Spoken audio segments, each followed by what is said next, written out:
अय मेरे बहुजन समाज के सम्मानित साथियों, एक बिरहा आपके बीच में जा रही है उस भाई के सम्मान के लिए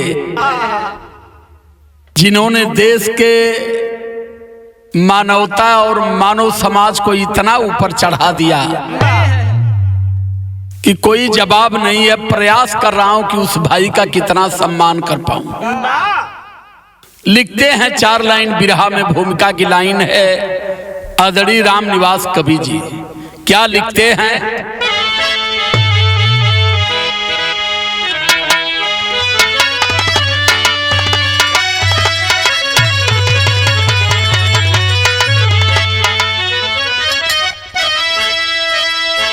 मनुतन मिलाया यहो भाग्य से,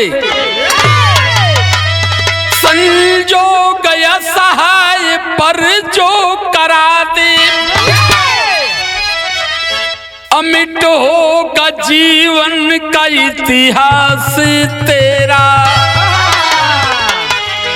आसियाना गरीबों का उजड़ा सजा दो।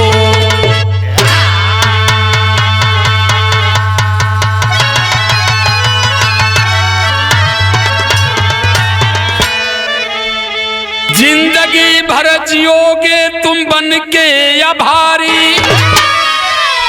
गुणगान गाएगा संसार सारा, राम निवास सीमा की कीर्ति अमर है, होगा अमर नाम जुगी जुगी तुम्हारा।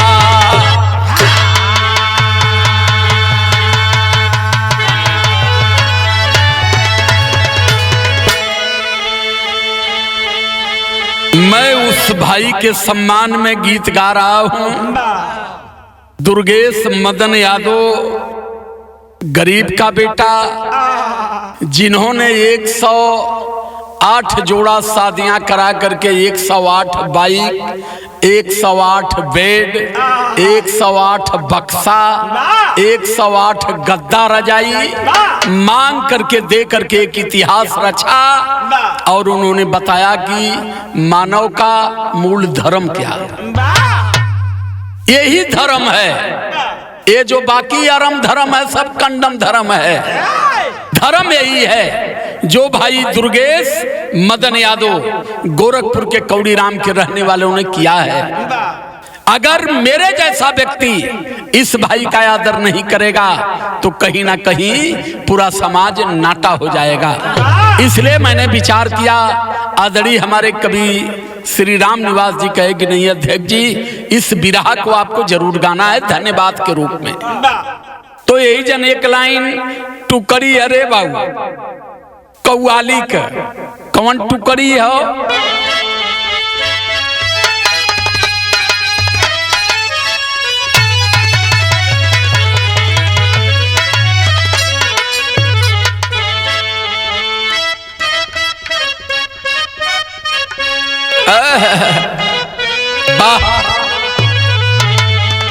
अरे पिया जिसको चाहे, अरे पिया जिसको चाहे सुहागन वही है।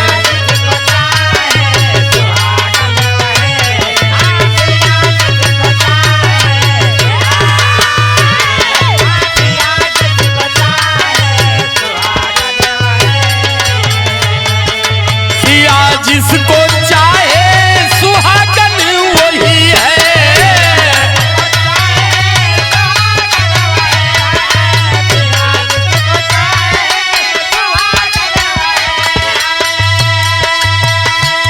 अरे चले जो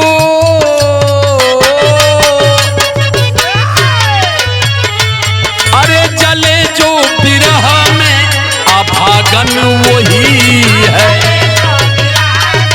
अभागन वही है।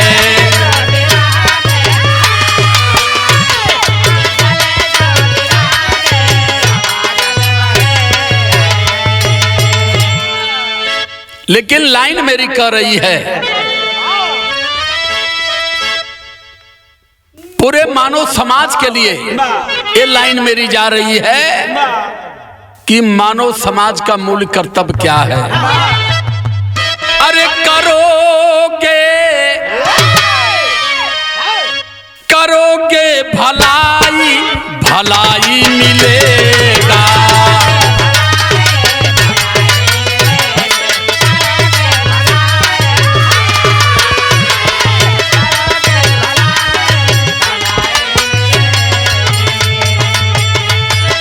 करोगे भलाई भलाई मिलेगा।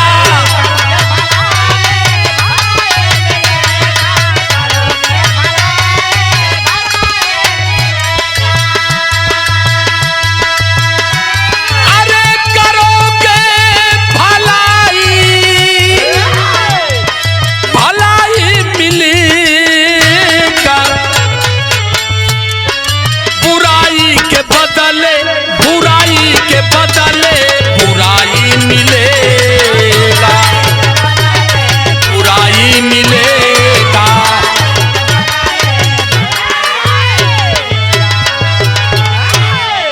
अगर भलाई करेंगे तो आपके सामने हर कार्य सही और भला ही होगा। अगर बुरा करोगे तो बुरा का परिणाम बुरा ही होगा। स्वर्ग नरक श्राप वरदान सब यही है। लेकिन जो भाई हमारे दुर्गेश यादव जी ने जो किया है अंतः मन से हृदय की गहराई से तथागत बुद्ध की अनुकंपा हो और देश के हर मानव समाज के अंदर ये जज्बा होना चाहिए।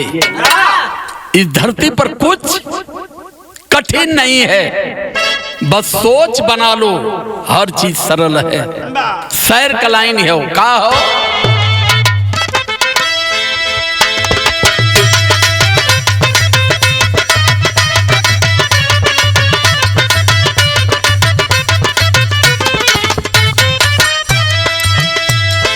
बिना खोए जो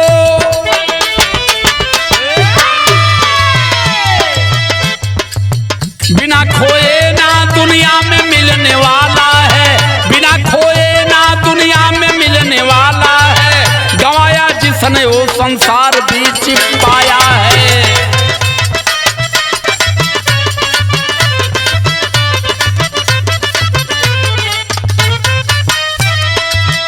गोरखपुर में कौड़ी राम माना जाता है।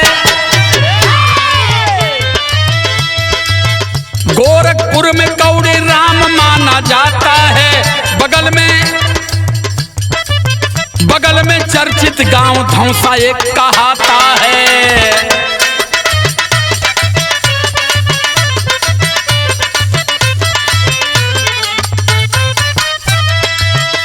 दुर्गेश मदन यादव का दुर्गेश मदन यादव का मैं एक ही दस्तान कहूं। रचा इतिहास से अपना जिसका मैं बयान कहूं।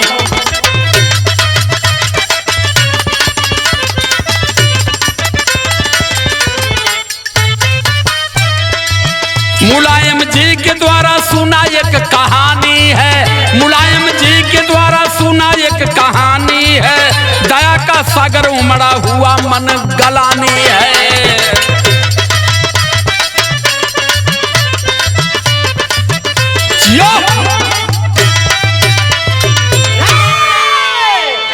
माननीय नेताजी मुलायम सिंह यादव समाजवादी पार्टी के राष्ट्रीय अध्यक्ष, 3 बार मुख्यमंत्री रहे। भाई दुर्गेश यादव की समाज हित में रुचियां थी। माननीय नेताजी की इन्होंने एक बात सुना लोहिया सभागार में और वो बात दिमाग में बस गई। कौन सी बात सुने थे? यही जन एक ठे गीत लगल बाबू।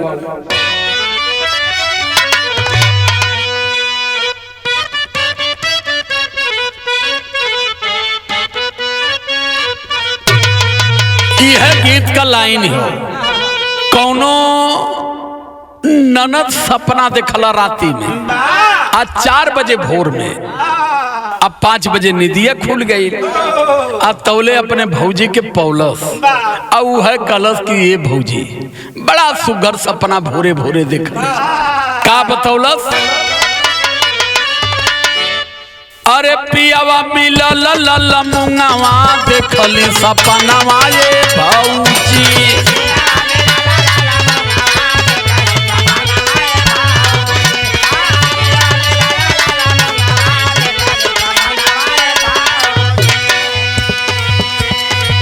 लेकिन गाने का अस्थाई भाव है। नेताजी मुलायम सिंह यादव लोहिया सभागार में लखनऊ में अपने कार्यकर्ताओं को एक संदेश दे रहे थे। क्या संदेश दे रहे थे? अरे 23 जनवरी दरमियानवा सुनल बयानवा ये मीतऊ।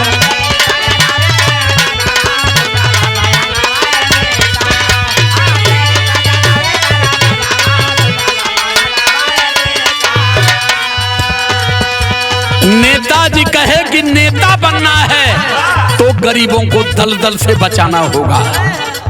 नेताजी मुलायम सिंह यादव अपनी बखूबी विचारधारा अपने कार्यकर्ताओं को लोहिया सभागार में गुप्त मीटिंग में समझा रहे हैं, जहां भाई दुर्गेश मदन यादव भी बैठ करके सुन रहे थे। क्या कहते हैं नेताजी?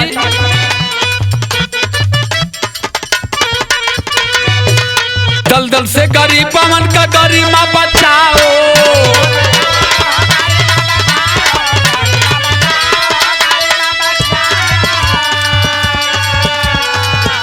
अरे कन्यादान दे करके जिंदगी सजाओ।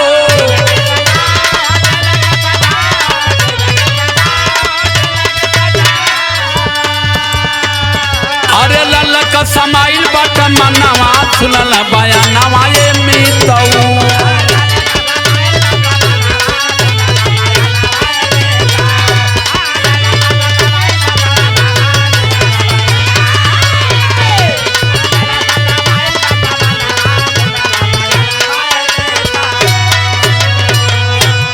नेताजी मुलायम सिंह कहे कि किसी गरीब, किसी असहाय, किसी मजलूम बेसहारा की मदद करते रहना, नाम तुम्हारा इतिहास में होगा।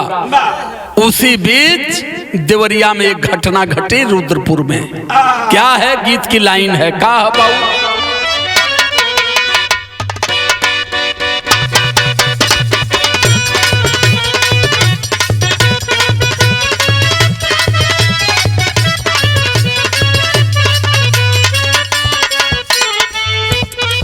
यह गीत का लाइन हो,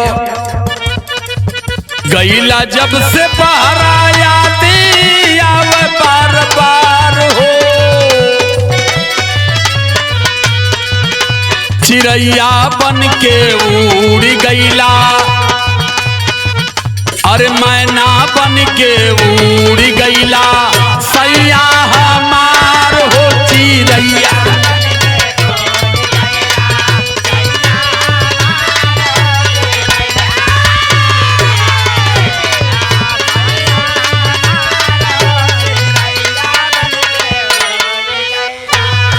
लेकिन गाने की लाइन संकेत कर रही है भाई दुर्गेश यादव को पेड़ा सबसे पहले दुर्गेश मदन यादव वही प्रयोग करना शुरू किए। कब की समय है?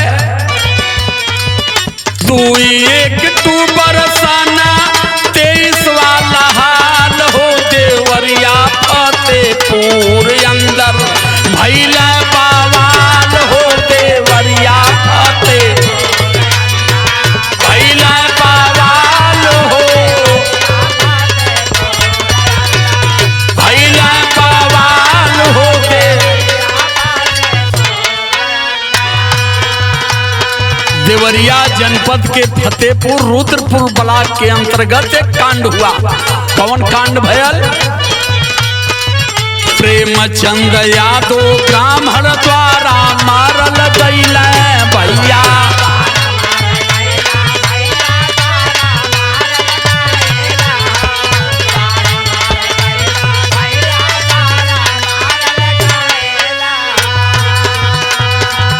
बेटा 3 पीटियन के छोड़ के परैल हो।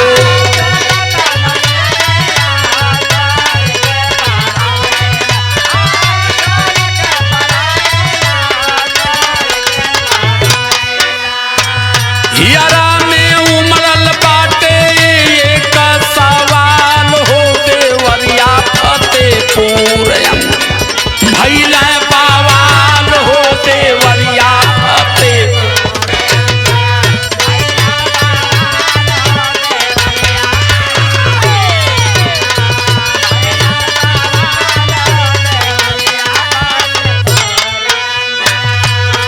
सामाजिक कार्यकर्ता प्रेमचंद्र यादव की ब्राह्मणों के द्वारा हत्या कर दी गई।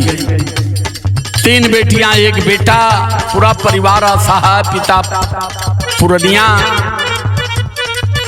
सरकार ने प्रेम यादव के खिलाफ एक्शन ले लिया। उस समय दुर्गेश मदन यादव को एक खबर चली, उस परिवार को दुख को बांटने का प्रयास किया है। यही जन गीत लगल सारंगा हवा।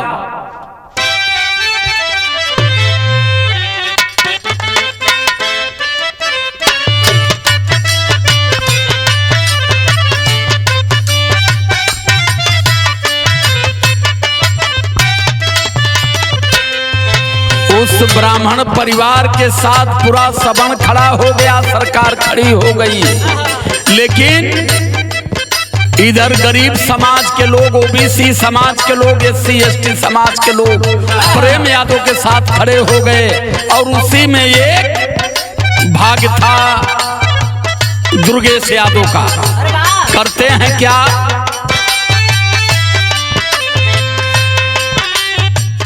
7 लाख 20 रुपया चंदा जुटवल भैया, चंदा जू कई के इकट्ठा कैल दान जी।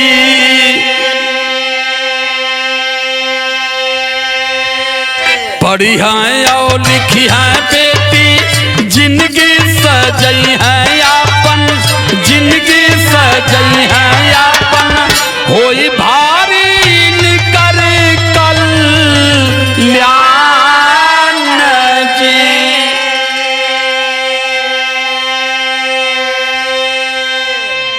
तैसे लागल हमरे मन में लगनिया हो, मन में लगनिया हो, बिटिया के करबे कन्या दान। त धीरे धीरे साना 24 आइल पहरिया बाबू, आइल पहरिया हो, भारी कैल मान में पालान।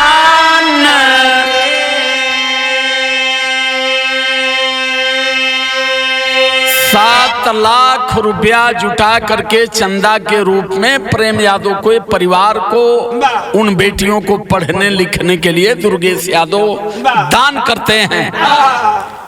लेकिन उन्होंने संकल्प किया कि अगर जीवन रहा तो 2024 में 22 नवंबर को माननीय नेताजी मुलायम सिंह यादव के जन्म दिवस के अवसर पर 108 बेटियों की, गरीब बेटियों की शादी मैं अपने तन मन से मांग करके और सम्मानित शादी कराऊंगा, ये संकल्प लिया।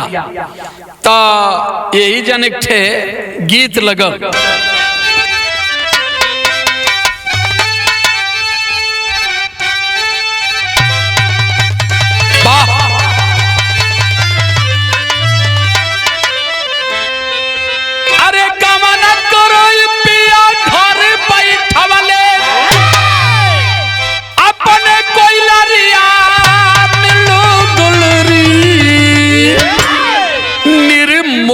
दगा दे के अरे भाग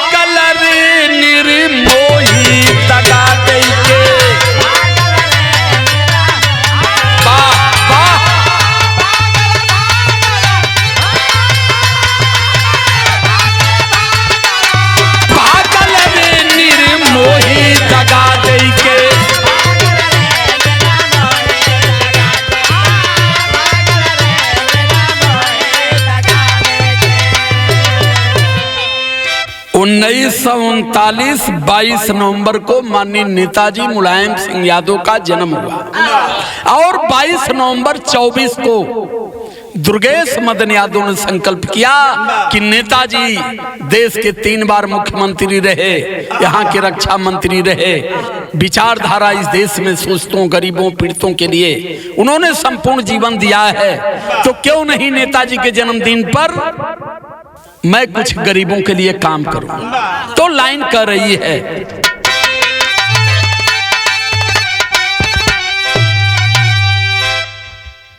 अरे 1939 नवंबर बखतिया जन्मदिन मुलायम कयाली हो,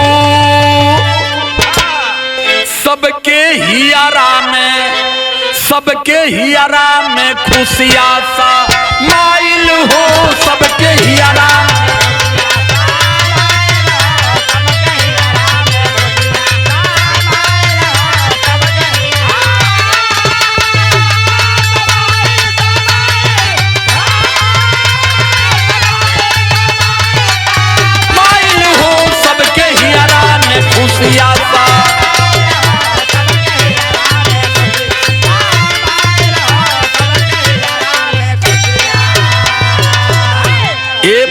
दुर्गेश यादव करते हैं क्या, अरे गौवा में घूमी घूमी पतवा लगाई के बा मजबूर के कर बाटी दुखदाई,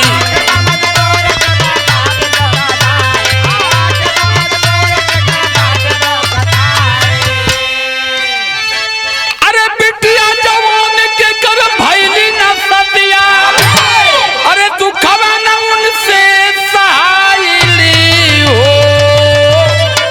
सबके हियारा में खुशियां, सबके हियारा में खुशियां, अरे समाइल हो सबके हियारा में।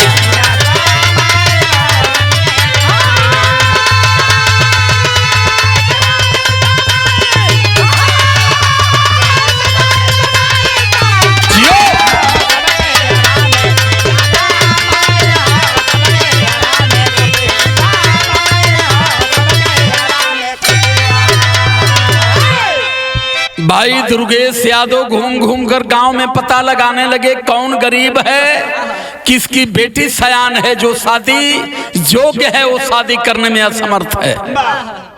घूम घूम करके पता लगाते लगाते लगाते लगाते खोजते खोजते वहां न धर्म की जरूरत थी, न जात की जरूरत थी, न मजहब की जरूरत थी, किसी भी समाज समुदाय की बेटी हो उसे उन्होंने शादी करने का संकल्प किया। 108 बेटियों को तलाशा, 108 जोड़ों को तैयार किया और उसके बाद उन्होंने प्लान बना दिया कि 108 बेटियों की शादी होगी। कैसे हुई यही जन एक ठे भाव सौ नैया लगैले मास्टर वाह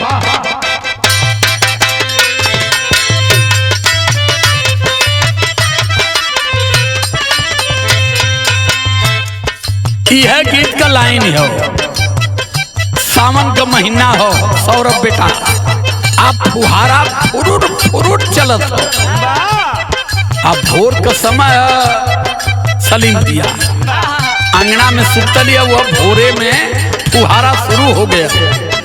अब बता देते हैं कि आग बर लगले बाबू सलीम वह कहत हो, परदेश गईला हमरो सजनवा,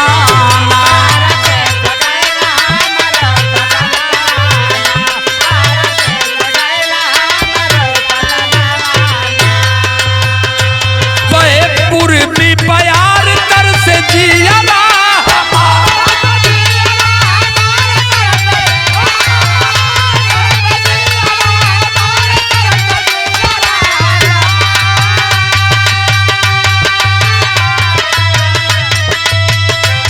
से सामन सुनी लागे मोर से जरियाला,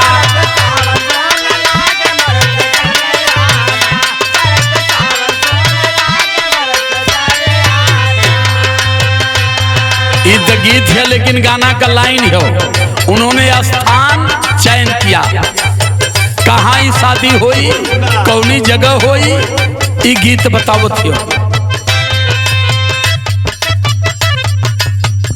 देहरी भार गोला क्षेत्र दरम्यानवा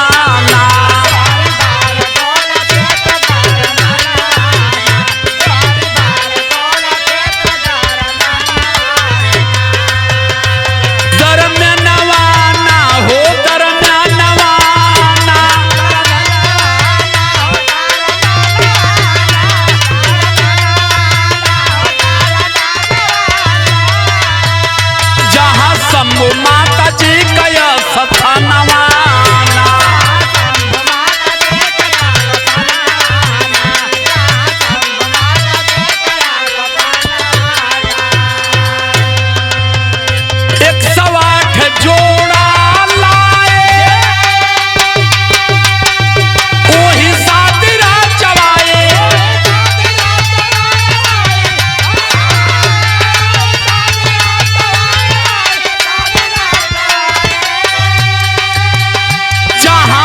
सजल रह समियानवा जहाँ भारी सजल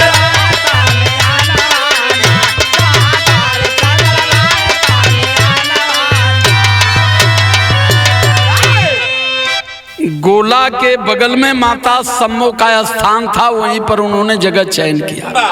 108 जोड़ा शादियों का उन्होंने तैयारी शुरू कराया। यही जन कवि जी टेरी में भाव लिखना है। आ टेरी गए लइको सुना। पाया है सोहरत विश्व में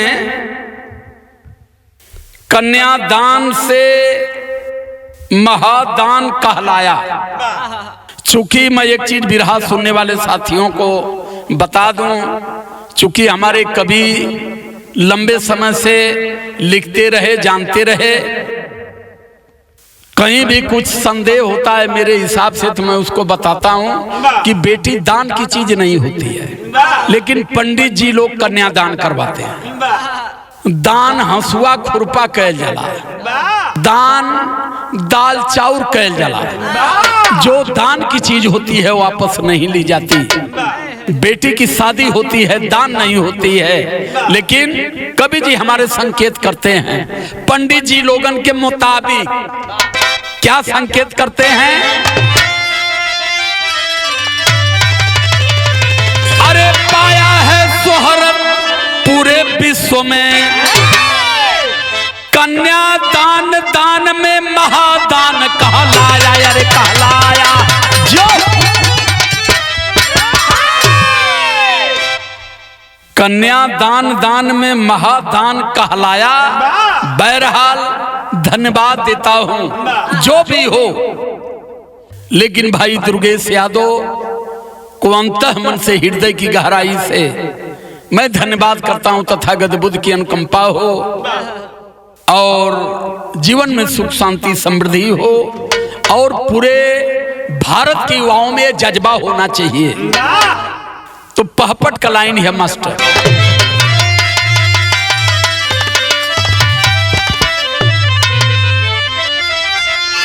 अरे धन्यवाद का पात्र बना वह ग्वाला गोरखपुर वाला हो। अरे धन्यवाद का पात्र बना वह ग्वाला गोरखपुर वाला हो। अरे नेक काम कर डाला वह मतवाला गोरखपुर वाला हो।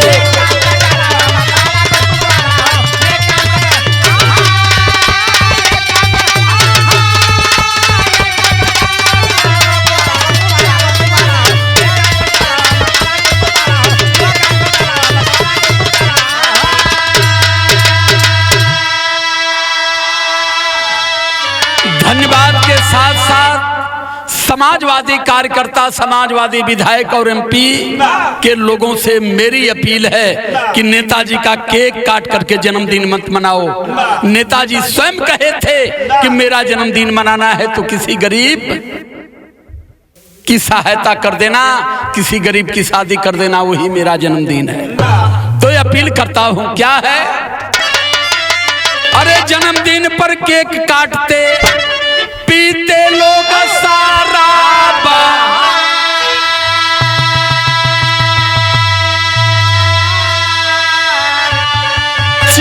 मछरी बकरा खाकर करते काम खराब।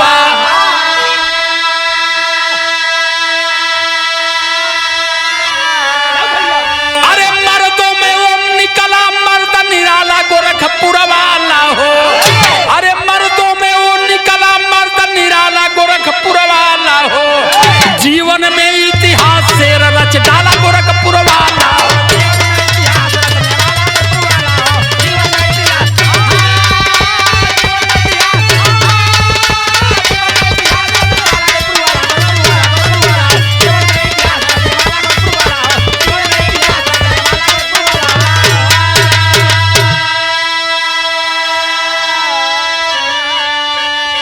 इतिहास रचा। पुनः धन्यवाद देता हूं उस माता को जिस माता की कोख से भाई दुर्गेश मदन यादव का जन्म हुआ। जिस गांव में जन्म हुआ मैं पूरे गांव के लोगों को धन्यवाद देता हूं। कहना है आल्हा का लाइन है का हो बाबू।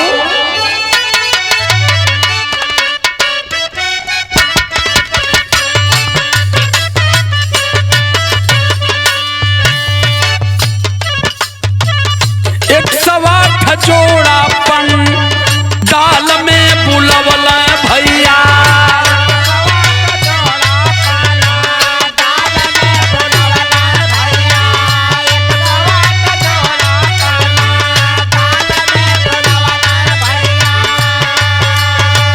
एक 108 बाइक हो मां नाए सपा।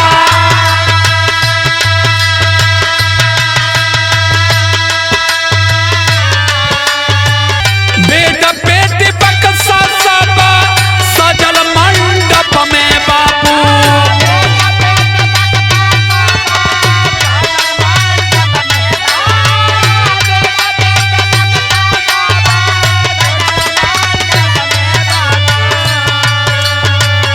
जेवरात साड़ी से भरल भंडा। जेवरात साड़ी से भरल। माई बाबू बन के देखा कन्यादान कैला ये भैया।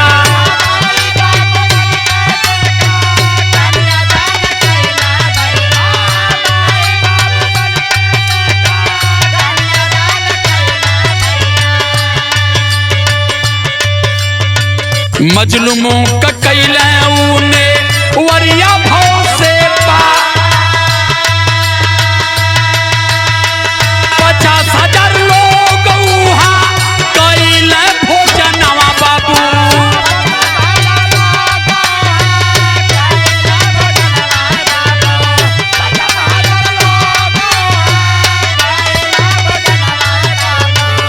नमवा कबैला भैया बन के मदद का।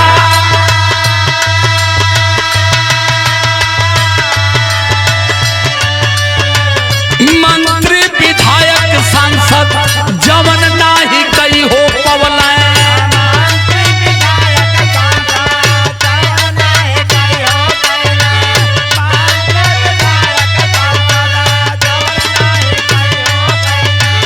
जब के करेला सा लामा नारना। धन्यवाद भैया है या तो कल नवा बाबू।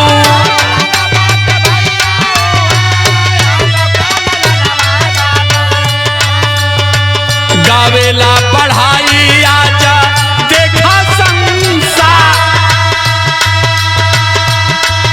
जो यह कहिला बढ़िया करबा तो बढ़िया पैबा। करबा बढ़िया तो समाज में सम्मान भी हुई, नाम भी हुई, परिणाम भी बढ़िया मिली। खैबा गोबर तो गोबर करे के भी पड़ी। यही बदे समझावत है दुर्गेश यादव की नकल करनी चाहिए। ऐसे युवाओं के जज्बे को मैं सलाम करता हूं। अपने बिरहा संघ की ओर से, बिरहा समाज की ओर से मैं उस भाई को बहुत बहुत धन्यवाद देता हूं।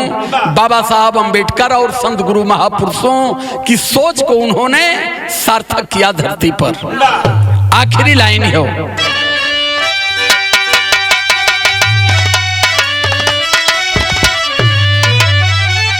अरे दुनिया बीच नमावा का मैला बीरावा,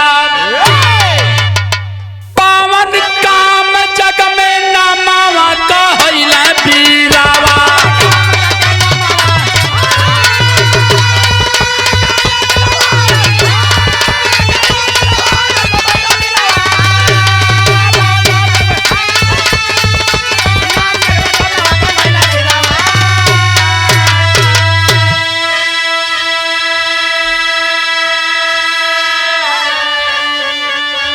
मेरे विरह सुनने वाले साथियों, अंतः मन से हृदय की गहराई से पुनः फिर मैं धन्यवाद देना चाहता हूं। इसलिए धन्यवाद देना चाहता हूं कि अपने जीवन में एक शादी एक गरीब की अपने घर अपने दरवाजे पर मैं भी बारात बुला करके किया था, कन्यादान करवाया, साजो सम्मान के साथ मैंने उस बेटी को अपने दरवाजे से विदा किया।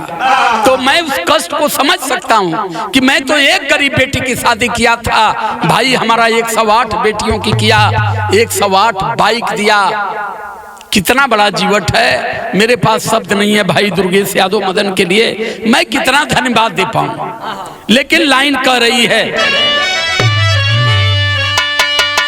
अरे सामूहिक विवाह रच समाज को दिखाए, पुण्य वाला काम करके गरिमा बढ़ाए।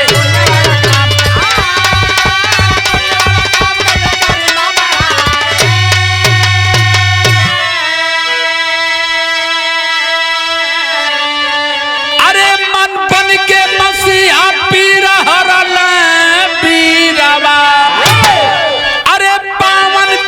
जग में नमावा का मैला हीरावा।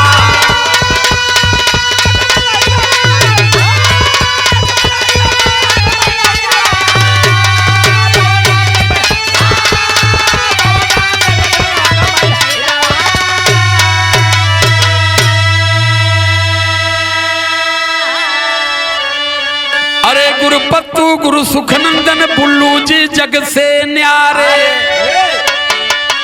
अरे कविता लिखे राम निवास बिरहा के बाग सवारे हो।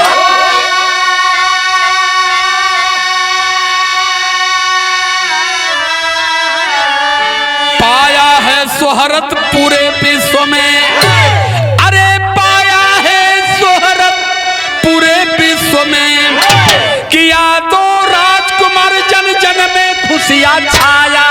पाया है शोहरत पूरे विश्व में।